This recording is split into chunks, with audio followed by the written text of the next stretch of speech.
O MIPS de 32 bits, na revisão 2, que é o processador que a gente vai estudar, tanto na parte de programação quanto na parte de hardware, tem esse modelo daqui. Existe uma memória ROM, que fornece as instruções, existe uma memória RAM, que fornece os dados para escrita e leitura, e tem o processador propriamente dito, que esse aqui, essa caixa azul, é o processador MIPS 32R2. O R2 é a revisão 2 do modelo de 32 bits do MIPS. Então, a memória ROM é uma função que tem domínio de 0 até 4 GB menos 1, e essa função tem imagem em bytes. São 4 GB de memória ROM. Da mesma forma, a memória RAM, ela também é uma função de 0 até 4 GB de bytes. A função indexa ou endereça 4 GB, até 4 GB. O endereço da próxima instrução, ele é gerado por um registrador chamado de IP, ou Instruction Pointer. De verdade, eu desenhei errado aqui. Nesse processador chama de PC, que é o Program Counter. O Program Counter é um contador que, à medida que ele avança, ele vai percorrendo a memória ROM e pegando a próxima instrução, a próxima instrução, a próxima instrução, a próxima instrução. Bom, do endereço apontado pelo PC, sai de lá de dentro uma instrução de 32 bits. Eu uso uns pedaços dessa instrução para apontar os operandos da instrução, por exemplo, os operandos de uma soma. E um outro pedaço dessa instrução é usado para controlar o processador como um todo, para gerar os sinais de controle para todos os componentes do processador. Esses detalhes todos a gente vai ver mais tarde. Isso aqui é uma passada rápida para a gente ter uma ideia de como funciona a máquina inteira, para depois ver como essa máquina é programada. Do ponto de vista do circuito de dados, que é esse pedaço daqui de baixo, eu tenho um bloco de registradores, que são 32 registradores de 32 bits cada. Então eu posso usar um par de registradores, que aqui por acaso eu chamo de Azão e Bzão. Eles são aplicados às entradas alfa e beta da ULA. De lá de dentro sai uma soma, que por acaso eu estou fazendo uma adição, e essa soma é guardada no registrador Czão, que é o registrador que guarda o resultado da instrução. O PC é síncrono com o relógio. O banco de registradores também é síncrono com o relógio. Bom, assim como eu uso o banco de registradores e a ULA para fazer contas, eu também uso o banco de registradores mais a ULA para fazer o cálculo do endereço dos dados. No caso de uma leitura de dados da RAM, eu faço a conta de endereços, a célula de RAM indexada pelo endereço produzido pela ULA, eu trago através desse multiplexador pequenininho para dentro da porta C da ULA. No caso de uma escrita na memória, o valor que vai ser usado para atualizar a posição de memória indexada pelo endereço é o valor que sai do Bzão. De novo, isso é uma passada muito rápida, só para a gente ter uma vaga ideia de como as coisas funcionam. A gente vai voltar a falar disso de novo e de novo e de novo, mas para já serve.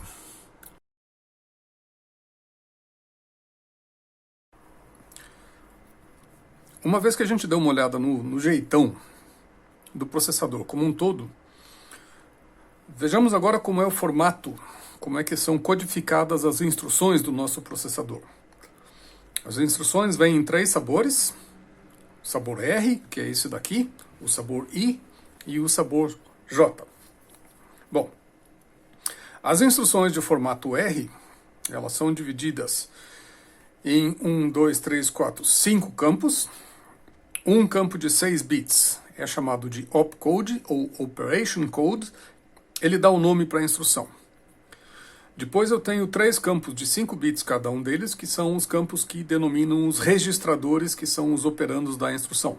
Por isso que esse formato chama de R. Então eu tenho o registrador RS e o RT, que são a fonte dos operandos, S de source. O T é uma coisa mais complicada, mas ele é target. E o D de destino. Então, o Azinho, que é um campo de 5 bits, indica qual dos 32 registradores vai ser a fonte da entrada azão ou da saída azão do banco de registradores da entrada alfa da ULA. O campo RT também tem 5 bits, ele indica qual é o endereço Bzinho do segundo operando da operação. Um dos 32 registradores pode ser o Bzinho. Os 2 operandos são aplicados na ULA. Tem uma mágica aqui que transforma o campo, um pedaço da instrução, na função da ULA. Por isso que aqui eu estou chamando de função, mas aqui é uma função derivada, não é exatamente a mesma coisa. Mas esses números aqui são associados. Esses 2 campos aqui são associados. O 4º campo é o Shift Amount, que é a quantidade de deslocamento que é usado nas instruções de deslocamento. Então, nas instruções de Shift, Shift Logical Left, Shift Logical Right, esse campo daqui pode ser usado para indicar quantas posições têm que ser deslocadas no deslocamento.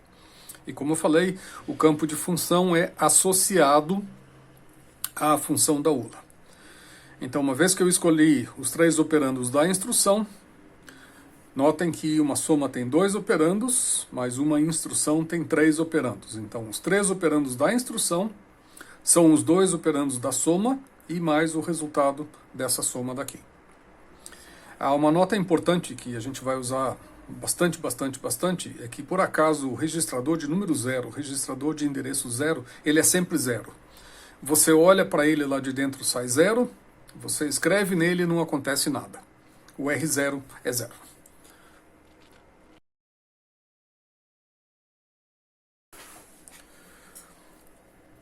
O próximo formato de instruções é o formato chamado de I. Ele chama I porque metade das instruções, 16 bits da instrução, são usadas para carregar uma constante, e essa constante é chamada de imediato. Essa constante é chamada de imediato porque ela vem grudada na instrução, ela é associada à instrução, e se no programa eu precisar mudar o valor da constante, é um programa diferente. Eu tenho que recompilar o programa para trocar essa instrução daqui. Então, essa constante aqui é uma constante de verdade, eu não posso mudar ela ao longo da vida do programa. Eu tenho também um campo de 6 bits, que é o opcode da instrução, o operation code. Nesse caso, eu só uso 2 registradores e mais a constante. Se vocês lembram, eu falei agora há pouco que o RT é o registrador target. No caso da instrução de formato I, ele é o registrador de destino. E o RS continua sendo o registrador fonte. Então, para uma instrução, por exemplo, de uma soma com uma constante, eu quero usar uma constante de 16 bits, ela é representada em complemento de 2, então uma constante que pode ser positiva ou negativa, mas ela é pequena, ela só tem 16 bits. Então tem um circuito que transforma a constante de 16 bits em 32 bits, essa constante eu aplico na entrada beta da ULA, o RS no Azinho me indica quem é o operando o Azão, que vai na entrada alfa da ULA, por exemplo, eu somo esses 2, e o resultado vai para o registrador target, que aponta o Czinho, que é o registrador de destino dessa instrução.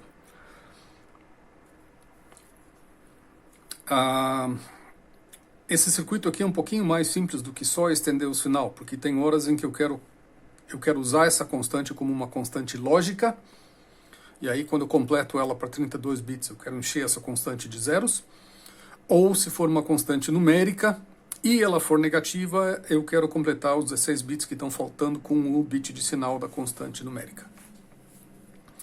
Bom, o terceiro formato é o formato J, que é usado para jumps, a gente vai ver mais tarde o que isso significa. Nesse formato eu tenho também os 6 bits de opcode e 26 bits para identificar um endereço. 6 mais 26 dá 32, então essa instrução tem 32 bits, essa instrução tem 32 bits e a que eu mostrei anteriormente também tem 32 bits. Todas as instruções têm 32 bits de largura.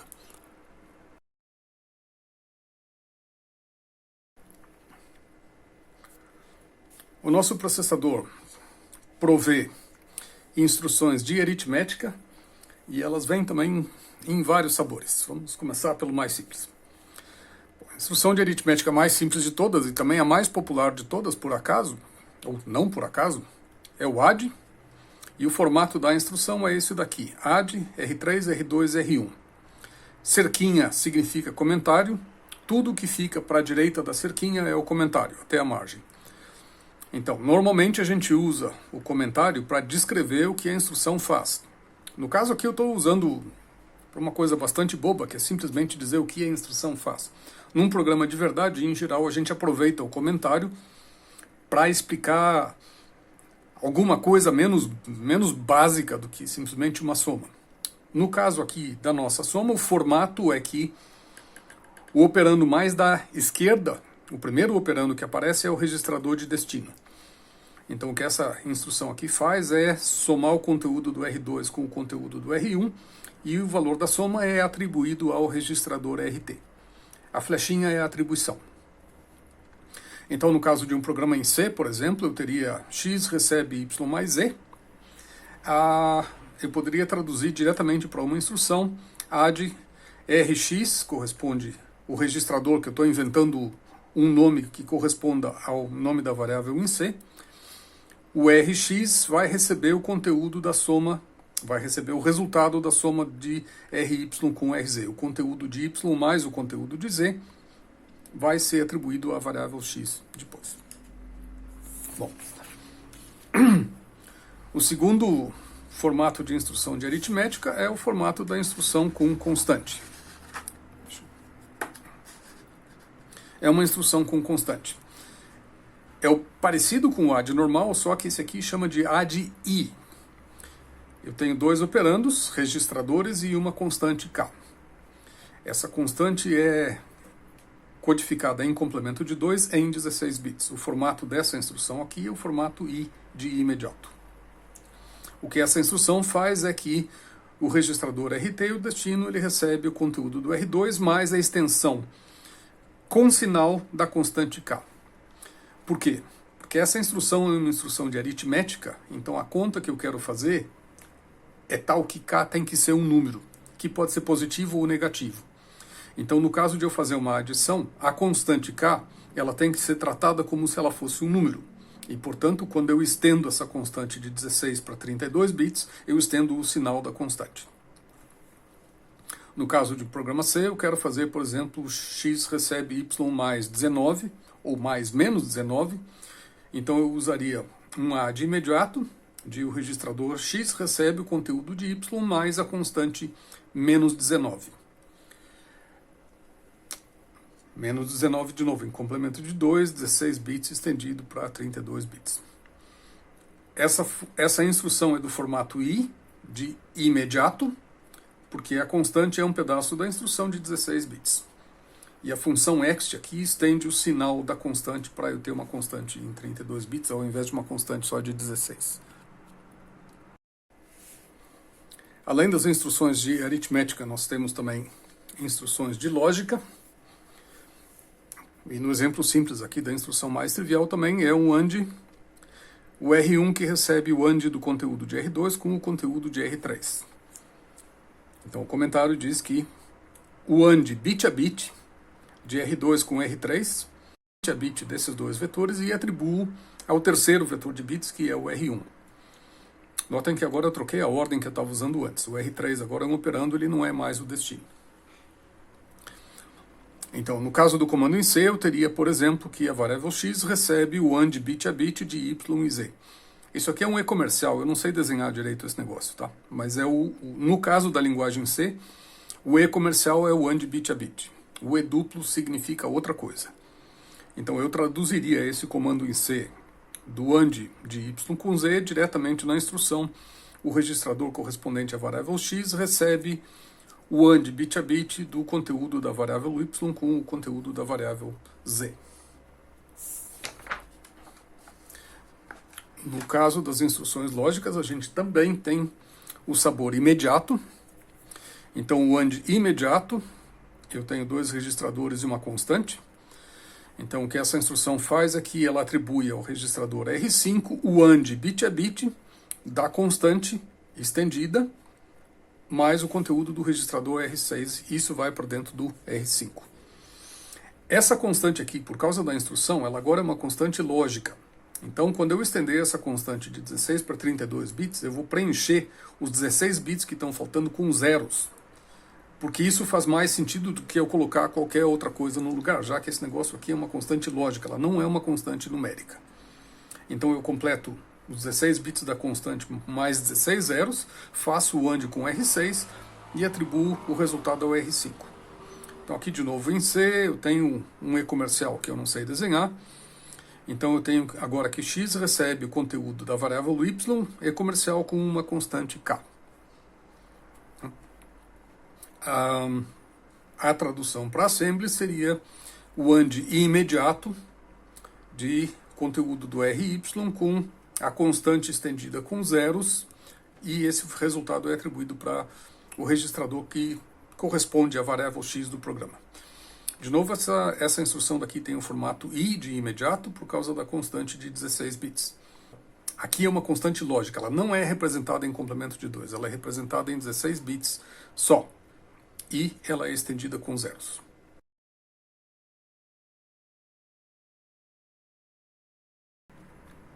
Aqui a gente tem mais uma variedade, mais um eixo de sabores para as instruções aritméticas. Dependendo da linguagem de alto nível que a gente usa, o overflow é importante ou ele é ignorado. A linguagem C, por exemplo, C puro, ignora solenemente a ocorrência de overflow. Isso é um problema da programadora resolver. Se tem overflow na conta, ou a programadora dá um jeito ou o programa está errado. É assim que a linguagem é. No caso de C++ ou de Java, por exemplo, o programador tem a possibilidade de especificar o que o programa faz em caso de overflow. Para resolver esse problema, a gente tem então dois sabores de instrução add, por exemplo. Eu tenho uma instrução add que detecta overflow. Então, tem o add do R6 com o R7 que vai para dentro do R5. Se acontecer overflow, o que acontece com essa instrução é que automaticamente essa instrução vai pular para um trecho de código onde o programador escreveu seja lá o que é necessário para tratar o caso da exceção. Esse trecho de código mágico é chamado de uma exceção, e essa exceção aqui é um termo técnico de um evento excepcional. Não é de um evento grande, é de um evento muito complicado, o programador tem que fazer algo a respeito. Se, por exemplo, essa adição aqui é a conta que falta do saldo da conta bancária, seria muito legal a gente descobrir se ocorreu overflow ou não. Bom, aí eu tenho uma versão que ignora overflow, porque em algumas circunstâncias pode ser conveniente eu ignorar overflow. Por exemplo, toda vez que eu fizer uma conta de endereços, o overflow pode ser ignorado, porque, por definição, o endereço não é um número normal, o endereço é um endereço, então se der overflow na hora de eu fazer uma conta com endereço não faz diferença. Então tem o sabor da instrução add que detecta overflow e tem o add u que não detecta overflow. Acontece o overflow, ele não faz nada. E esse u aqui quer dizer de unsigned.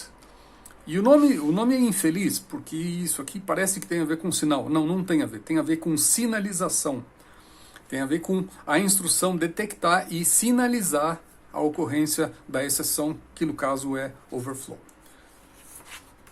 Então a gente tem o add simples, de novo o nome é infeliz, tá? Que ele é chamado um add com sinal, porque ele sinaliza overflow. E a gente tem o add u, que é o add unsigned, que ele ignora overflow completamente. Tá? De novo, prestem atenção, porque isso aqui não tem absolutamente nada a ver com sinal. Os dois adds fazem conta com sinal. Tá?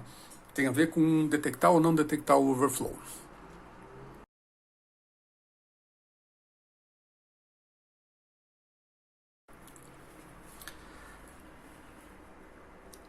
Por causa dos endereços de 32 bits, a gente precisa de algum mecanismo para gerar o que se chama de constantes grandes, que são as constantes que não cabem em 16 bits. Então, no caso da instrução add imediato, essa instrução nos dá uma constante de 16 bits. E em complemento de 2, ela vai de menos 32k até mais 32k. Mas, de qualquer forma, é uma constante bastante... ela resolve um monte de casos, mas ela não resolve todos os casos. É uma constante bastante útil. Se eu precisar codificar um endereço de 32 bits, eu vou precisar usar a instrução load upper immediate. E o que essa instrução faz é uma coisa maluca, que é exatamente o que o nome dela diz. Eu carrego uma constante de 16 bits na parte alta do registrador. Então o que essa instrução faz é o LUI. Eu quero colocar dentro do R5 a constante K, que é uma constante de 16 bits. Então o que essa instrução faz é, ela pega a constante 16 bits, coloca na parte alta do registrador, na parte mais significativa do registrador, e completa com zeros.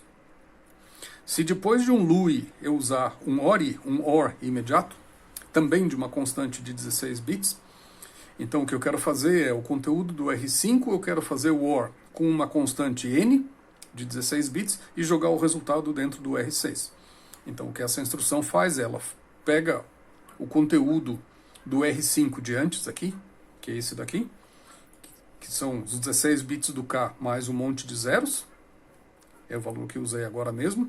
Eu faço o OR com uma constante lógica, que é o N de 16 bits, então estão aqui os 4 dígitos do N, completados com zero. Eu faço o OR dessas duas coisas, aqui eu tenho uma constante que é 4Ks concatenada com 4 Ns.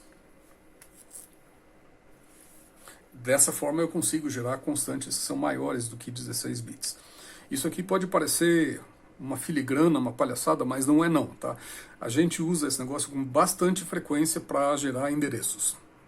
Os nossos endereços são sempre de 32 bits, então toda vez que eu precisar colocar um endereço no programa, eu vou necessariamente usar esse par de instruções. Esse negócio é tão popular que os caras deram um apelido para isso, que chama de LA, que é Load Address. O Load Address eu dou um registrador e um número, não importa o tamanho do número, o montador ou o compilador olha para esse negócio e, se for o caso, traduz essa instrução Load Address para esse par daqui, LUI mais ORI.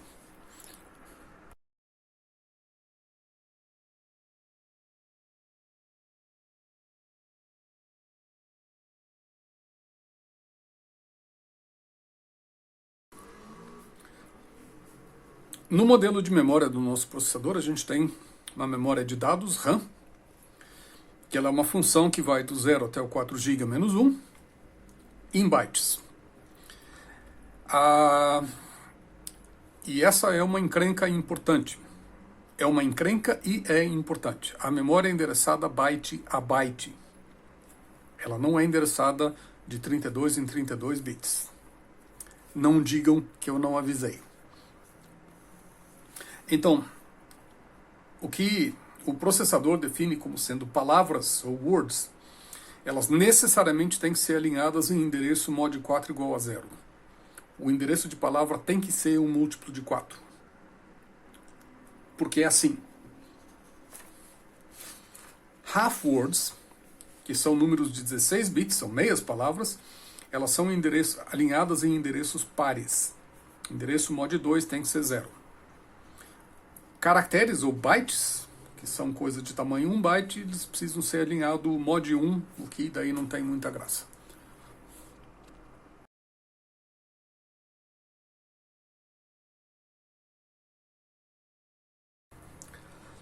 O nosso processador nos dá, pelo menos nesse semestre, duas instruções para manipular a memória.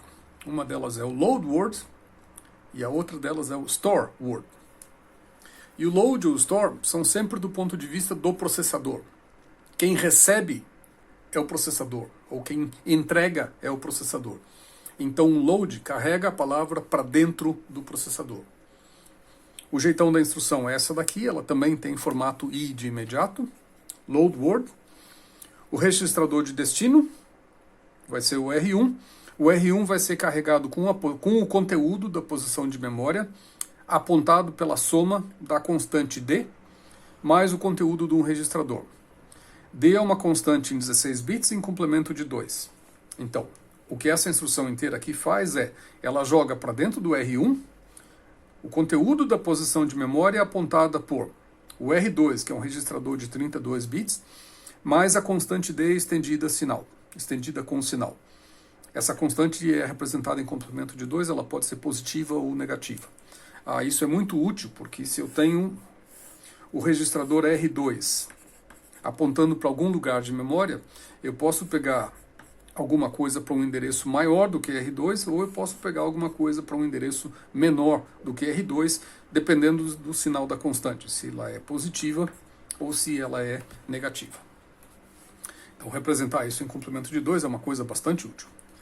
De novo, eu insisto, porque é super importante, a conta de endereço, que é toda essa tranqueira aqui, esse endereço mod 4 tem que ser igual a 0.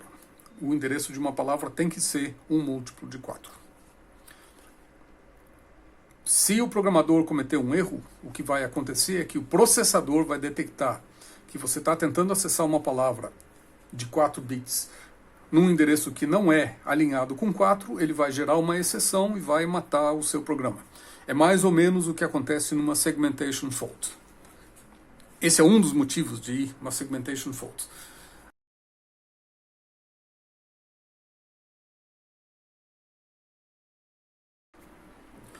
Vejamos um exemplo. Eu tenho aqui o código C. A variável x recebe o elemento número 6 do vetor v. Como que a gente traduz isso para assembly? Lembram agora mesmo que eu falei que gerar endereços é uma coisa muito frequente, é muito popular, né?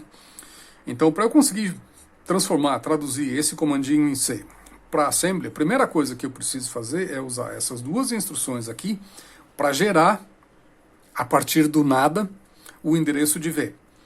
Então, eu tenho uma função do programa montador, que é %high, e a irmãzinha dela, que é o %low, que pega a parte mais significativa do endereço do vetor V, então pega a parte mais alta, a parte alta do vetor V, por isso que chama de high, e usando uma instrução LUI, eu jogo isso para dentro do registrador R9. Por que o 9? Porque eu quero, podia ser o 23. Bom, a próxima instrução tem que ser o OR, que eu pego a parte baixa do endereço V, que é aqui pintado em amarelo, eu faço o OR com o R9 e jogo para dentro do R8.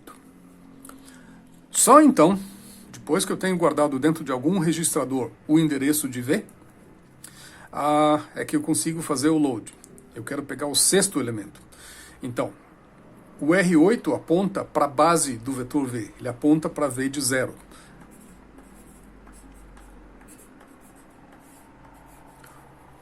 O R8 tem um endereço de V de 0. Então eu preciso somar a base do vetor, que é o endereço de 0, para chegar no sexto, mais o sexto elemento. Notem que o sexto elemento aqui tem que ser multiplicado por 4, porque eu tenho que caminhar de 4 em 4.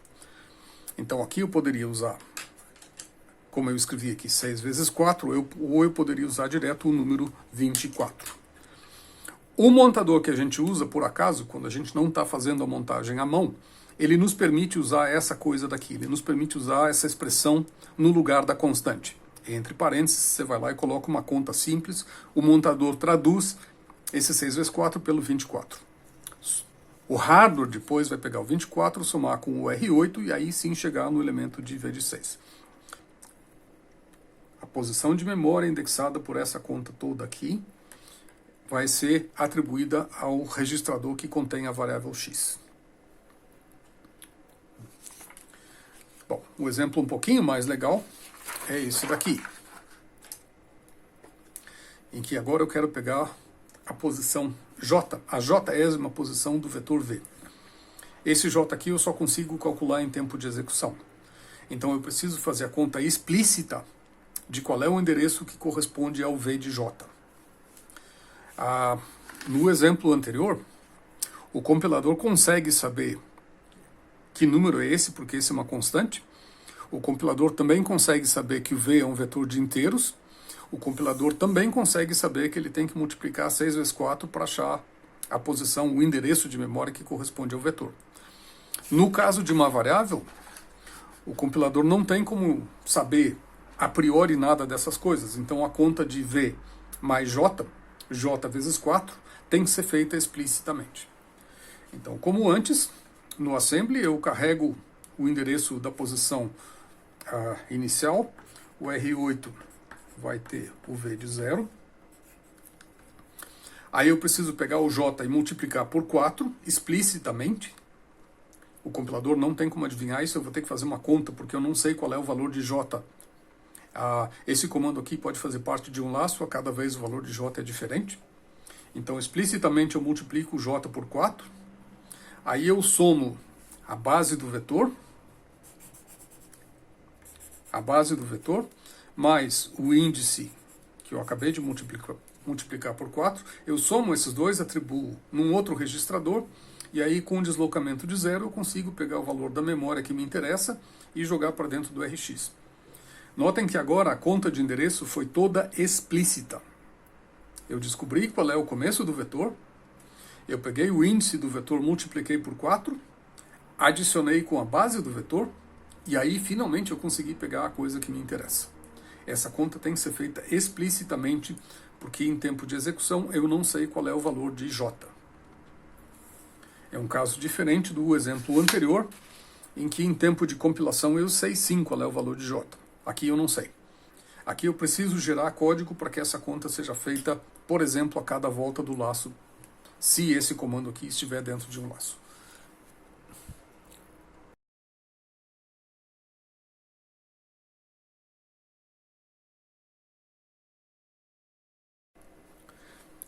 Bom, finalmente a última instrução desse vídeo é a instrução storeWord, que é a instrução que o processador usa para o processador fazer um store, para ele guardar uma palavra na memória. Então, o formato da instrução é esse daqui, é muito parecido com o load. storeWord, o registrador fonte, notem que aqui é o fonte, ele vai ser guardado no endereço apontado pela soma de uma constante D, estendido o sinal com o conteúdo do registrador R4. Então, o que essa instrução faz, de verdade, é que o conteúdo do R3 vai ser atribuído à posição de memória apontada por o conteúdo do R4, mais a constante de sinal, mais a constante de deslocamento com o sinal estendido. O deslocamento está em complemento de 2 e 16 bits. E eu esqueci de colocar a caveira aqui de antes. Esse cara aqui tem que estar alinhado. Alinhado num endereço que é múltiplo de 4.